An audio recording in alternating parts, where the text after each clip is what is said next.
जैन रामायण में अग्नि प्रज्वलित हो रही है। रामचंद्र जी ने देखा कि सीता तो कूदने के लिए तैयार है, उनका मन चंचल क्षोभ को प्राप्त हो गया, दुख को विषाद को प्राप्त हो गया। उन्होंने भी निर्णय कर लिया कि ये तो अब मरने वाली है। इसने भी कैसा निर्णय बना लिया, दृढ़ निश्चिंत हृदय होकर के अग्नि में चली जा रही है। कोई कुछ कह भी नहीं रहा है, अब इसको मैं रोकूं कैसे? रोकना चाहते थे जैसे रावण था, रावण मरने के पहले चाहता था कि हम सीता को लौटा दें, लेकिन कैसे लौटाएं? ऐसे लौटाएंगे तो हमारा मान खंडित होगा, अच्छा नहीं लगता है। तो ऐसे रामचंद्र जी भी सीता मरने के लिए तत्पर है परीक्षा के माध्यम से। तो वो सोच रहे हैं कि नहीं, मैं चाहता नहीं मर जाए, मैं चाहता नहीं मर जाए, लेकिन अब मैं रोकूं भी कैसे? लज्जा आती है। ऐसे स्थल पर लज्जा को छोड़ करके जो योग्य कार्य हो वो करना चाहिए।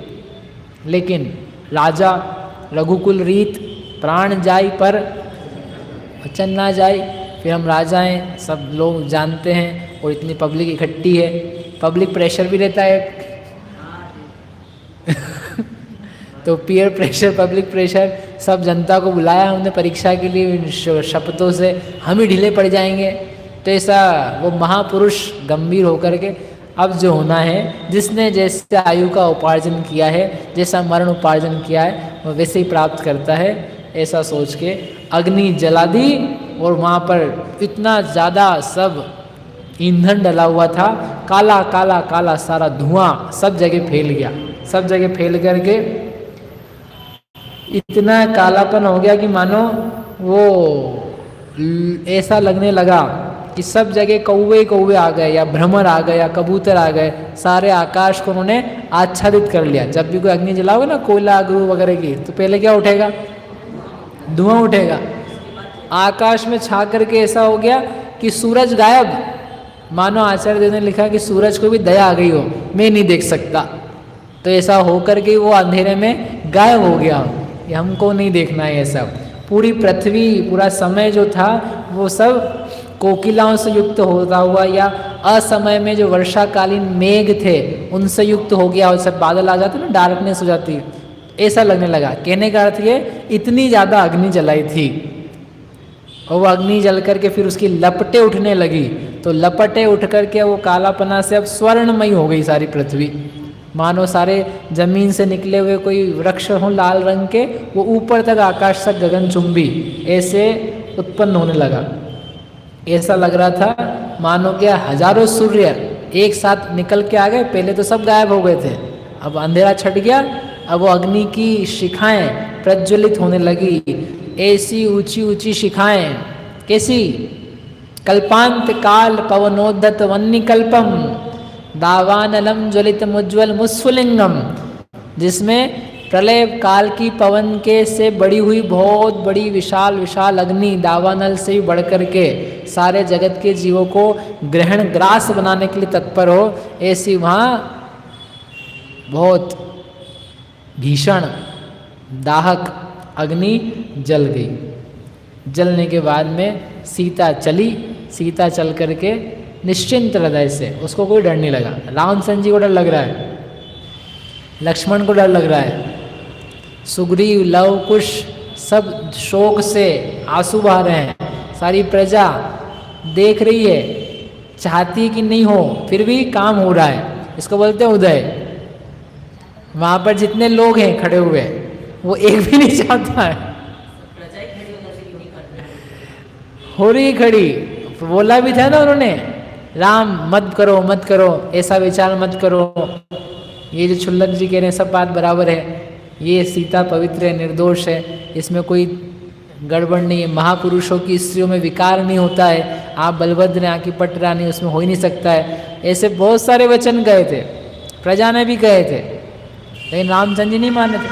अब प्रजा क्या कहे? एक बार बोल दिया ना, राजा ने बोल दिया, आप कितनी बार बोलेंगे उसके आगे? तो सब डर रहे हैं, सबके मन में क्षुद्धता है, लेकिन एक ही व्यक्ति है जो क्षुद्ध नहीं होता है, जो निशंक होता है। पूरी दुनिया में सारे जीव वज्रपात हो, सम्यक दृष्टय एव साहसमिदम कर्तुम क्षमन्ते परम यद वज्रेपि पतत्यमि भय चलत त्रैलोक्य मुक्ता ध्वनि। पूरा 3 लोक में वज्रपात हो, रास्ता छोड़ के निकल जाता हो 3 लोग, फिर भी सम्यक दृष्टि में ये साहस करने के लिए सामर्थ्य है कि कुछ नहीं होता है। सर्वामेव निसर्ग निर्भयतया शंकाम विहाय स्वयं जानंत समवद्य बोध वपुषः बोधात च्यवन्ते नहीं। वो बोध से च्यवित नहीं होता, स्थिर रहता है। जैसे पूरी दुनिया में सम्यक दृष्टि ही एक निशंक रहता है, बाकी सब कंपित रहते हैं, वैसे वहाँ पर उस सभा में, उस पूरे दृश्य में सब लोग कंपित थे, बस सीता ही निशंकित थी। सीता ही निशंकित थी और उसने तैयार, हाँ रेडी, आई एम रेडी, तो गई। अग्निकुंड ढिंग सीता देखी रोत भये जन देख शेषी पुत्र जुगल गुणवंत विहाय मरीसी की मसु अग्नि में जाए। अग्निकुंड में जब सीता जा रही थी तो सब लोग रोते भय देख करके 2 पुत्रों को छोड़ करके भी किस प्रकार से मरने के लिए उपस्थित हो गई है। हे भगवान, कैसा समय आया है। वहां सीता पहुंची और सीता ने पहुंच करके पंच परम गुरु को धरी ध्यान सुमरे 24 भगवान मुनि सुव्रत जिन उर में लाए सीता भाखे सकल सुनाए। सीता ने वहां पहुंच करके अग्निकुंड के पास में कायोत्सर्ग किया, पंच परमेष्ठी को नमस्कार किया, सिद्ध भगवान की आराधना में मन लगाया और ऋषभादि तीर्थंकरों को नमस्कार करके समस्त साधु और जिनका तीर्थ चल रहा था, तीर्थ नायक मुनि सूरतनाथ भगवान, जिनका की पवित्र तीर्थ उस समय वर्तमान था, उनको नमस्कार करके आचार्य जिनके चरण युगलों से समस्त प्राणियों का भय और दुख दूर होता है, उनको नमस्कार करके उदात्त गांभीर्य और विनय युक्त वाणी में कहा। ऐसे समय में रोना आ जाता है, अब तो मरने जा रहे हैं, बाय बाय टाटा पुत्रो, नो मोर सीइंग।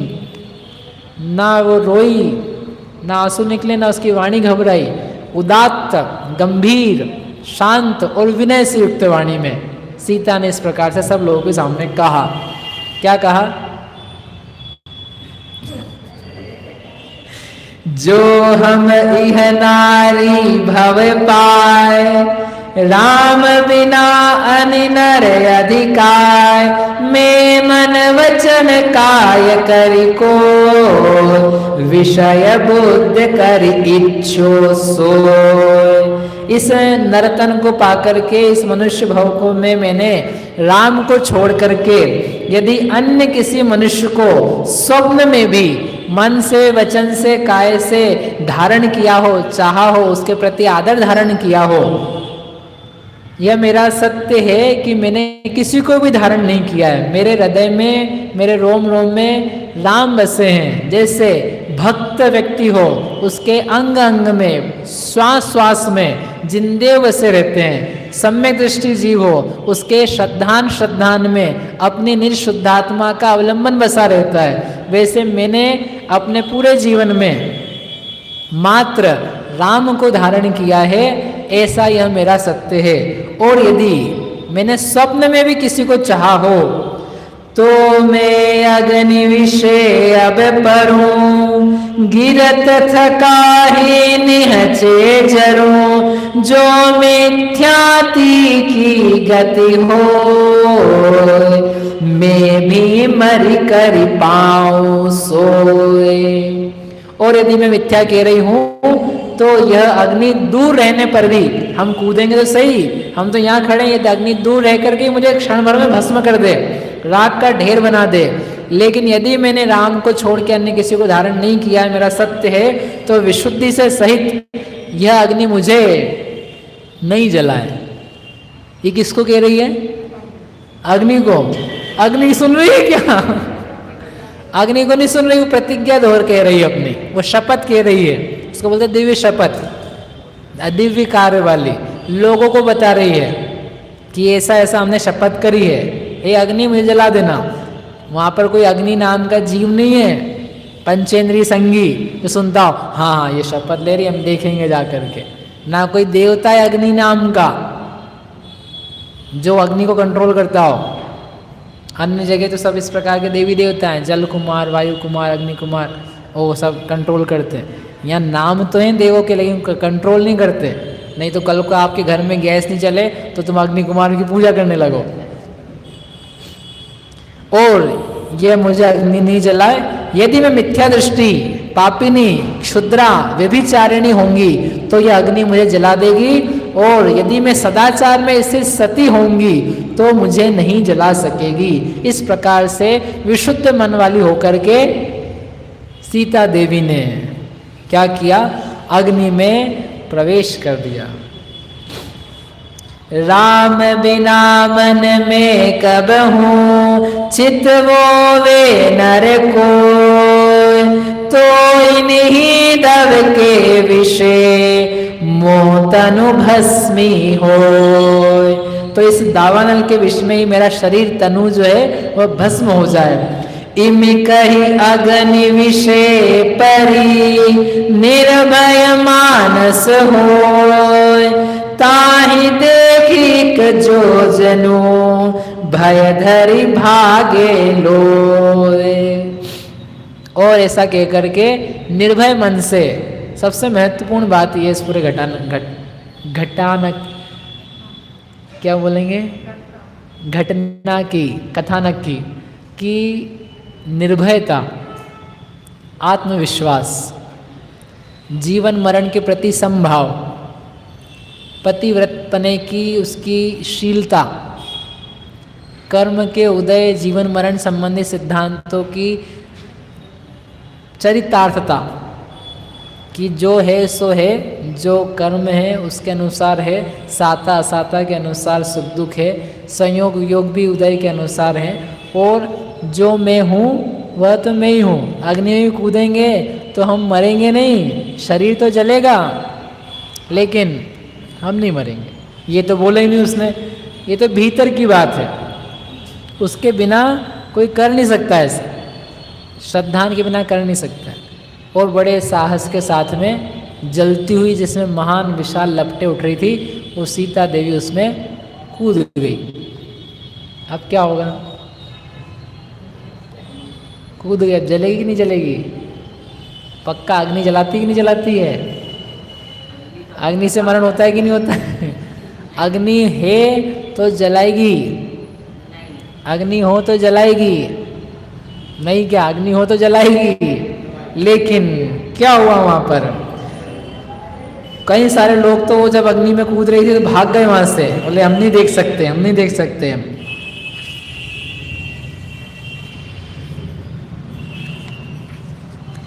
जो हम पर घटना ही करे, अनाचार अब ही बेसरे, दुर्जन जन व्रतशील निवार, करसी पाप निशंक अपार। और वहाँ बैठा हुआ जो देव था उसने बहुत विचार किया, यदि हमने इनका उपसर्ग निवारण नहीं किया, इनकी तकलीफ नहीं हरण करी, तो पूरे संसार में इनका लोकापात तो फैले गई, और बल्कि दुर्जन लोग इसी प्रकार से काम करने लग जाएंगे कि इनको घर से निकाल दो, किसी भी इस प्रकार की स्त्री हो तो, और नाना प्रकार के कष्ट बढ़ जाएंगे स्त्रियों के ऊपर, समाज के ऊपर। इसलिए योग्य कार्य करना चाहिए। तो वहाँ बैठा हुआ जो मेष केतु नाम का देव था, उसने अपने दिव्य रिद्धियों के प्रभाव से क्या कर दिया, वो सारी की सारी अग्नि वैसे ही भस्म हो गई कि जैसे, कैसे, जैसे सम्यक्त्व के आगे मिथ्या तो कहाँ गायब हो गया,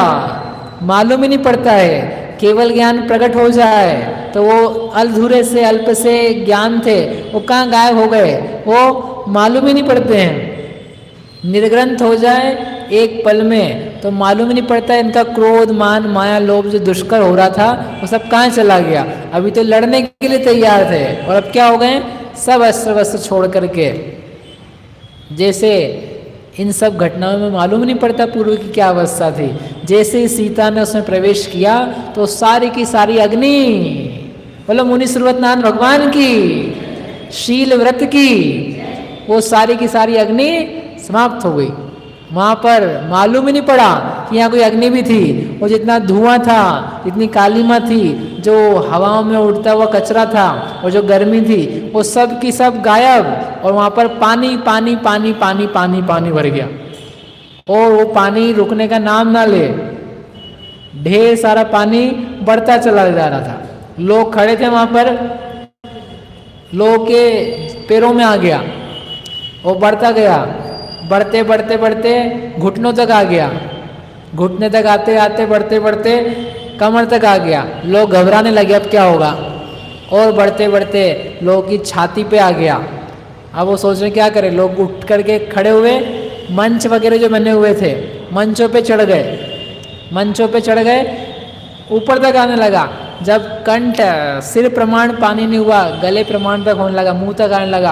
अब सब लोग चिल्लाने लगे, बोलने लगे, रोने से लगे, हे देवी हे देवी। लोग व्याकुल होकर के जब इस प्रकार से स्थिति बन गई, सबने कहा रक्षा करो, हे सीते देवी रक्षा करो, हे मान्य, हे लक्ष्मी, हे सरस्वती, हे महाकल्याणी, हे धर्म सहिते, हे सर्व प्राणी का ही चाहने वाली रक्षा करो, हे मुनि समान निर्मले, दया को धारण करने वाली दया करो। इस प्रकार सारे जो वहां पर लोग खड़े थे भयभीत होकर के उनके मुख से शब्द निकलने लगे। क्यों निकल रहे उनके शब्द भयभीत होकर के? क्यों आए थे देखने के लिए? क्यों आए थे देखने के लिए? किसी के ऊपर ऐसा ऐसा हो रहा है, तुम्हें देखने की क्या जरूरत है? कौन सच्चा है कौन झूठा है, तुम्हारे घर का संभाल लो ना। सब जगत में क्या क्या घटनाएं घट रही हैं, तो आप देखने जाओगे तो मालूम पड़ा आपके ऊपर ही विपत्ति आ जाए। सड़क में कोई घटनाएं हो रही हो और फिर आप बोलो क्या हो रहा है, क्या हो रहा है, क्या हो गया, भीड़ लगा के फिर और फिर वहाँ डंडे वंडे पड़ जाएं, फिर मत बोलना कि क्या हो रहा है। अब वहाँ पर वो पानी भर रहा है और सब डूब रहे हैं उसमें, अब क्या होगा? सबको दंड मिलेगा कि नहीं मिलेगा? दंड मिलेगा कि नहीं मिलेगा? सीता का क्या हुआ, वो गई कि हैं? अरे सीता देवी तो खड़ी हैं। मई जो था,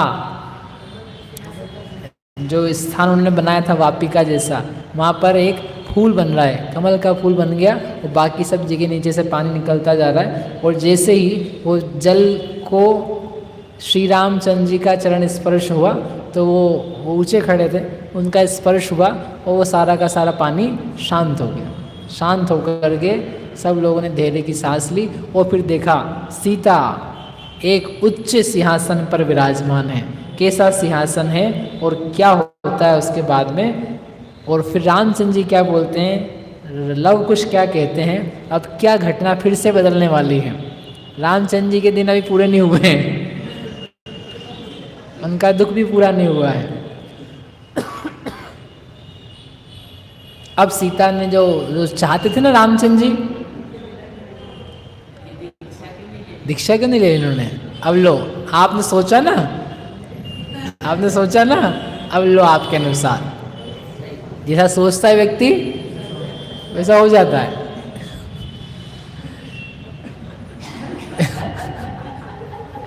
आपने सोचा था, अब लो। इसलिए अब क्या होता है आगे वो अपन आगे देखेंगे। लेकिन आप विचार करना कि सीता में कितना गांभीर्य था, कितनी विनय थी, कितनी पवित्रता थी, कितनी निशंकता थी, जिसके बल से इस प्रकार की एक विशाल घटना में भी उन्होंने साहस नहीं खोया, रोई नहीं, परेशान नहीं हुई, निश्चिंत हृदय होकर के आस्तिक के भाव से परिणमित होते हुए उसने सारी परीक्षाओं को पार कर लिया। ऐसा आस्तिक के भाव, निशंकता हम आप सब में भी प्राप्त होवे, ऐसी मंगल भावना से